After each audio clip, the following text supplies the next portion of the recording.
Nike stock soared over 15% on the day following the announcement of its quarterly financial results.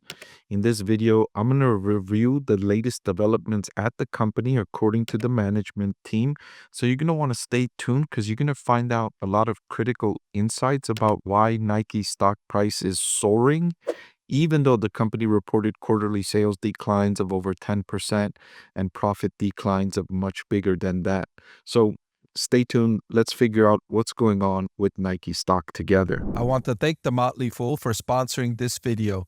Visit fool.com/Parkev for the 10 best stocks to buy now. So Nike's CEO even said that right at the beginning of the quarterly conference call with Wall Street analysts, saying the results we're reporting today in the fourth quarter and for the full year 2025 are not up to the Nike standard, right? Sales declines of 10%, net income fell by 44%.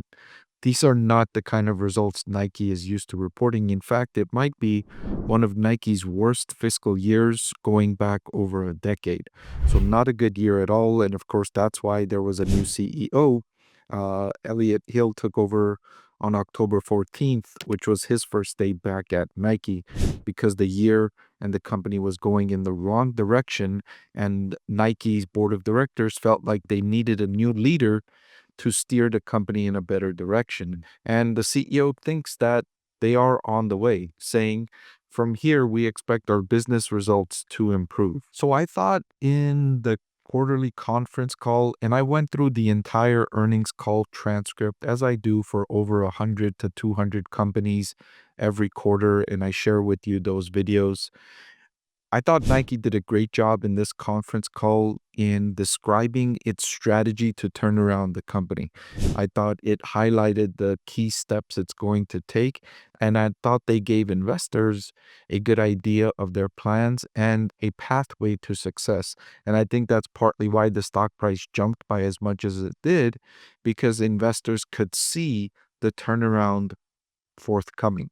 So one of the things they're doing is having a less promotional Nike marketplace, helping them gain the confidence of wholesale partners. And you might be wondering, why does having a less promotional Nike marketplace help wholesale partners, right? So let me zoom out a little bit and describe this. Nike sells its products on its website, on its app, and its own stores that Nike owns. Nike also sells its products through wholesalers like Macy's and Dick's Sporting Goods and Foot Locker, Warehouse Shoe Sale, etc. So if you're one of those wholesale partners and you look at Nike's websites and Nike's app, and you notice that they're discounting their products on the website, lowering the prices, offering coupons and promotions, it makes you feel discouraged because you have some of that inventory in your own stores, right? Let's say you have a pair of Jordan shoes that you're trying to sell in your stores at $150 a piece. And you notice on Nike's website, they're offering customers a big discount of 50% on those shoes, and those shoes are selling for $75 on Nike's website. And so you think to yourself, man, we ordered this inventory months ago, expecting we were going to be able to sell these at $150. Now customers can go to the Nike website and buy these same shoes for $75 that we have, and we're trying to sell for $150. We paid, let's say, for example, $100 for these shoes. We can't compete directly with Nike and lower the price to $75. We're going to lose money. We can't do that. And so we're discouraged because we made this deal with Nike, and now they're going and offering these big discounts online. And so now, looking ahead, when we make our next order with Nike, we're not going to be willing to pay as high a price for these inventories, and we're not going to order as much inventory because we don't want to take the risk that some of this inventory that we have is going to be discounted on the Nike website. So that's why when Nike offers discounts and promotions on its own website, it's very discouraging for its wholesale partners, and it lowers their interest in ordering from Nike. Nike CEO also saying that I'm personally meeting with our partners to affirm that we're prioritizing and investing in their businesses. We're also strategically adding more points of distribution to be in the path of a wider range of consumers. And this is a stark contrast from what the previous CEO what he was trying to do. And this can partly be the reason why the board of directors chose Elliott Hill, because it's very likely they spoke with him and asked him what would be his strategy to turn around Nike's sales. And Elliott Hill probably told the board of directors, I want to build back our relationship with wholesale partners, because the previous CEO really hurt that relationship with wholesale partners significantly. And I'll remind you of what the previous CEO's strategy was. The previous CEO's strategy was to focus more on going direct to consumer, focus more on building the relationship with Nike customers directly. And that meant cutting out the middlemen like these wholesale partners. The previous CEO thought that if we are to connect with consumers directly, we could build that relationship, we can collect more data, we could know more about the customer. Also, we can sell our products with higher profit margins because we don't have to sell our products at wholesale prices. When you sell your products to wholesalers, you have to sell them at much lower than suggested retail price so that they can earn a margin by reselling your product, right? If you try to sell Jordans for $150, you have to sell it to wholesalers at a lot lower than $150 so that they can then go and sell it to customers for $150, but they need to buy it for 100 or 110 so that they can make a profit on that resale. Otherwise, why would they be interested in having your products in their stores if they're not going to make a profit on the resale of those products?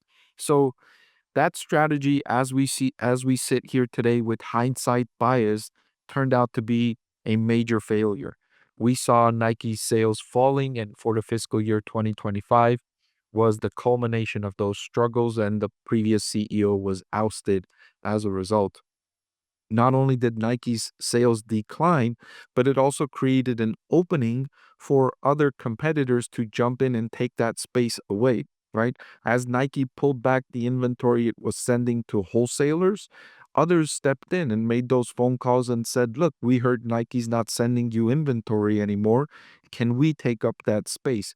We'll send you our products, we'll give you these prices, and we'll promise that we'll continue refilling the inventory, and we won't discount those products on our website so that you can sell these products at closer to full retail price. And so that was a huge success for Nike's competitors, and Nike CEO was ousted, and here comes Elliott Hill with the strategy to rebuild that relationship. And here's the clearest sign yet of Nike's focus, Nike's return to building that relationship with wholesale partners. And on the surface, it sounds like a good idea, but I will warn you that on the surface, investors cheered the previous CEO's ideas as well, because that idea sounded like a good strategy, right? Connecting with your customers, knowing more about your customers, going directly to your customers, potentially generating higher profit margins on every sale of your product because you have a better relationship with your customer. That all sounded like a good strategy, and investors cheered that strategy during the early stages, and it worked very well during the pandemic when there were inventory shortages. And so I'm seeing a lot of similarities now with the new CEO, again, implementing a new strategy, making it sound really good to investors, investors cheering it on, the stock price jumping by 15% before we really see evidence of the success of this strategy. So I'm still skeptical about Nike stock. I will admit the strategy sounds good, especially after realizing the previous strategy failed. So now you know, okay, this doesn't work. So let's go back to what was working. So there is a reasonable likelihood that this current strategy of connecting with the wholesalers is a better strategy than going direct, because you tried going direct, didn't work. So now you know it doesn't work. It's better to have that wholesale distribution channel and have all those partners selling your products. So this is the reason why Nike stock is soaring. Investors are cheering this new plan. Investors are excited about the early signs of recovery from Nike. But I would caution investors to wait and see more evidence of the success rather than just taking it and running with it and saying, okay, here it is, it's going to turn around. It's certainty from here on out. No, I'm a little more cautious.